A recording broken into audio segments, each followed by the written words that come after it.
경찰청장은 빼고 동급이 아니니까. 성명서 대통령의 공개 사과를 요구합니다.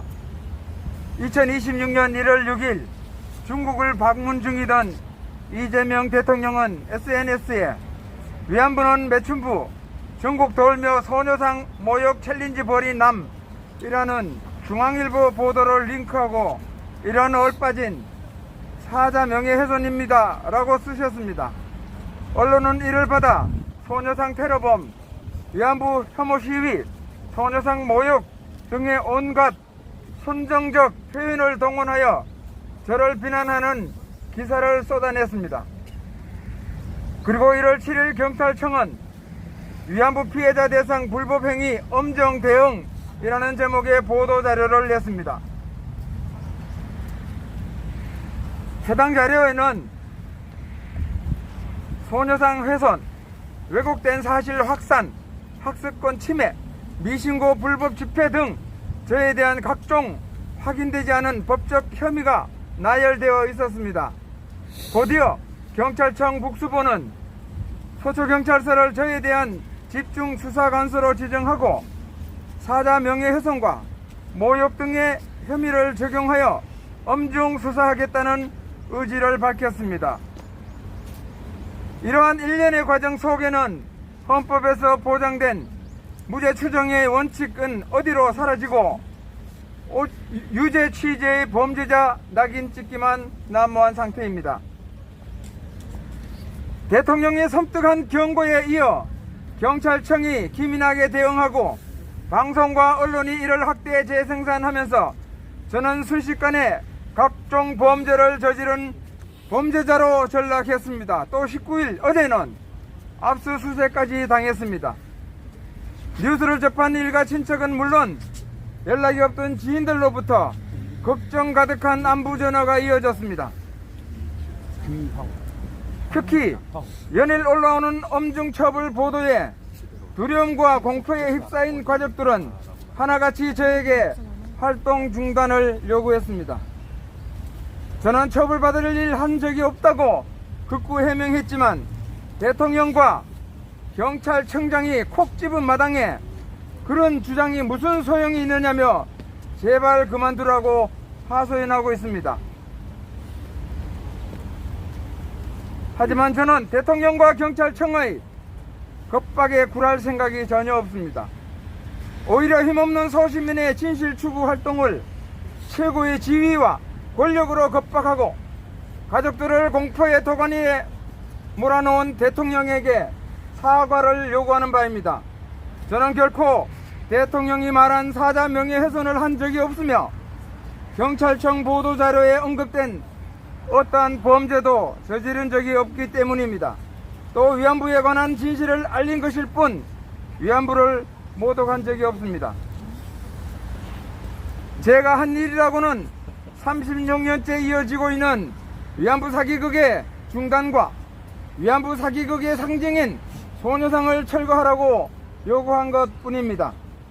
단언컨대 1990년대 초부터 시작되어 36년째 이어지고 있는 위안부 문제는 정의기억연대와 여성가족부, 성평등가족부가 위안부 일역의 불쌍한 노인들을 앞세워서 국민과 국제사회를 속인 가공할 만한 희대의 사기극입니다.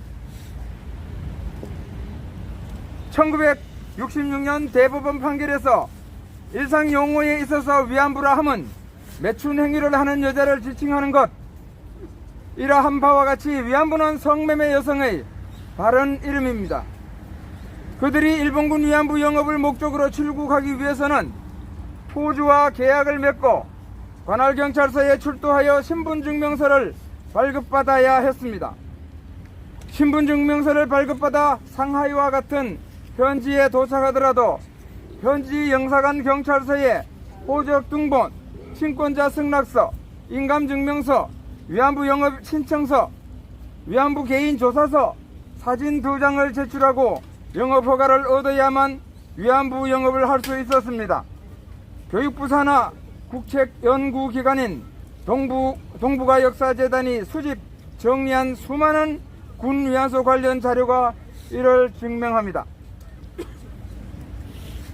한편 위안부 피해자법 제2조 1호에는 일본군 위안부 피해자를 일제에 의하여 강제로 동원되어 성적 학대를 받으며 위안부로서의 생활을 강요당한 피해자를 말한다고 정의하였습니다. 여기서 일제를 정의연과 성가부는 일본군으로 명시하고 강제동원을 취업사기, 유인유괴 납치, 인신매매 등의 방식으로 끌고 가는 것이라 하였습니다. 즉 일본군 위안부 피해자의 전제 조건이 일본군에 의한 강제동원이라는 뜻입니다. 그러나 현재 성가부에 등록된 240명의 소위 일본군 위안부 피해자 중에 일본군에 의해 강제동원된 여성은 단 한 명도 없습니다. 이것이 정의연과 성가부가 숨기고 있는 위안부 사계의 핵심입니다.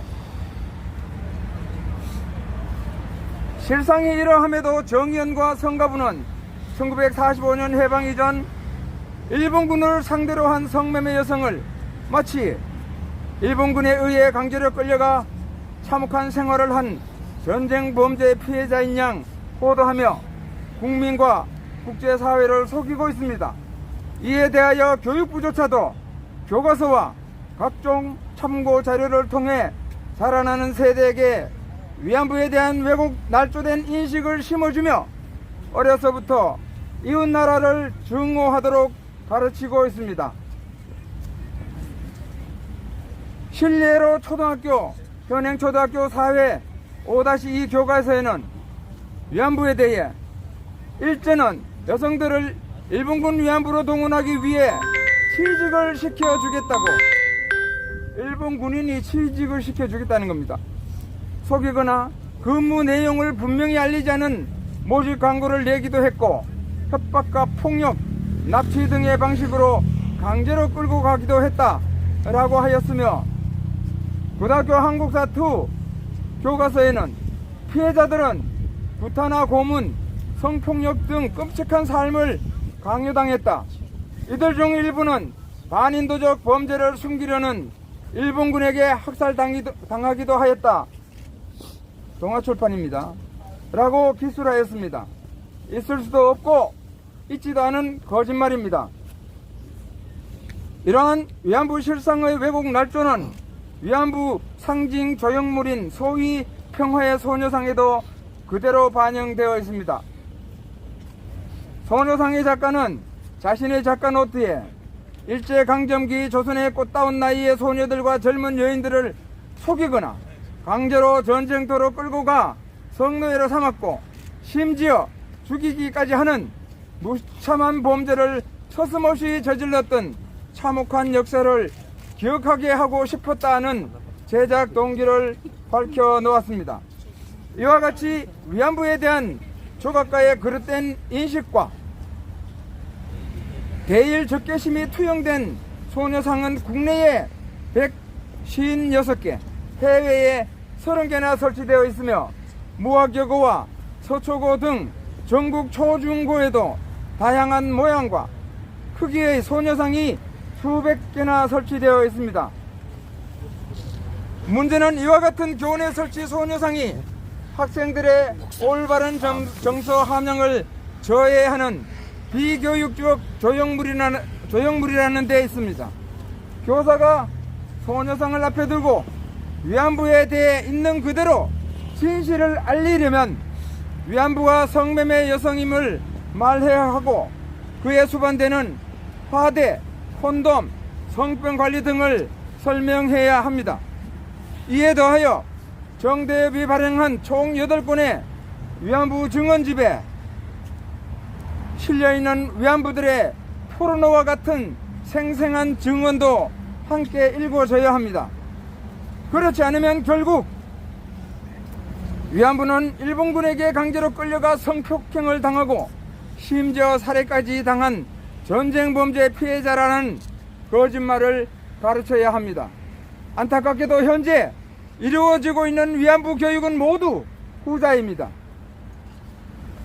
이처럼 거짓 정보를 바탕으로 제작 설치된 소녀상은 진영 간의 갈등과 대립을 초래하고 대일 적개심을 조장하여 한일 관계를 파탄내는 거대한 걸림돌이 된 지 오래입니다.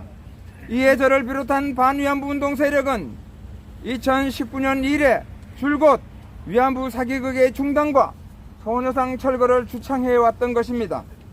이러한 일련의 활동에 대해 반일 정서에 편승한 정치권과 언론이 일제히 우리를 공격하는가 하면 마침내 우리의 진실한 목소리와 행동에 대해 집중 수사관서를 지정하여 엄정 수사를 공언하고 있습니다.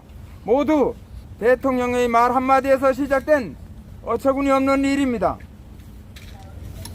이에 대통령이 공개한 SNS의 당사자인 저는 대통령에게 다음의 두 가지를 요구합니다. 첫째, 성가부에 등록된 240명의 소위 일본군 위안부 피해자 중 일본군에게 취업 사기, 유인유괴 납치, 인신매매 등의 방식으로 끌려간 위안부가 있는지 확인해 주시기 바랍니다.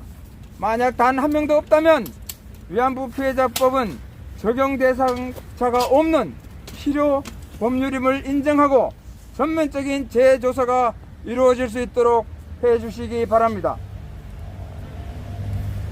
둘째, 대통령께서 사자 명예훼손이라고 하셨으니 제가 그동안 사망한 위안부 중 누구의 명예를 어떻게 훼손했다는 것인지 구체적으로 밝혀주시기 바랍니다. 대상자를 특정하지 못하신다면 대통령께서는 아무런 근거도 없이 무고한 일개 소시민을 얼빠진 사람으로 공개 비난하고 저와 우리 가족 모두를 수사와 처벌이라는 두려움에 떨게 한 것입니다. 이 점에 대해 공개 사과할 것을 요구합니다. 감사합니다. 2026년 1월 20일 위안부법 폐지 국민행동 대표 김병헌.